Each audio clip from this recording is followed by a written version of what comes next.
রাসূল সাল্লাল্লাহু আলাইহি ওয়াসাল্লাম বলেছেন, মানুষের হৃদয় যদি যর্রা পরিমাণ, ধুলাবালি পরিমাণ, ধূলিকণা পরিমাণ যদি ঈমান থাকে, আল্লাহ তাকে শাস্তি দিবে অথবা ক্ষমা করবে। ক্ষমা করে দিলে সে জান্নাতে চলে গেল, কিন্তু যদি আল্লাহ শাস্তি দেয়, ওই যে ধুলা পরিমাণ, আল্লাহ একটা সময় তার শাস্তি মওকুফ করে তাকে নিয়ে আসবে, তাকে জীবনের নহরে গোসল করে তাকে পবিত্র করবে, তাকে জান্নাত দিবে। সুবহান।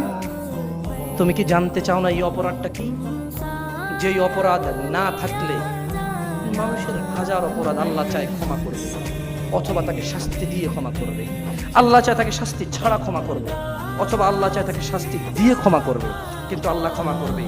মানুষ শোনো, তুমি শোনো, ওই অপরাধ কি? যেই অপরাধ করে যদি তুমি ক্ষমা না চেয়ে মরে যাও, আমি শুরুতে তোমাকে বলেছি, আমিরাবাদের মানুষ, যে তুমি যে কোনো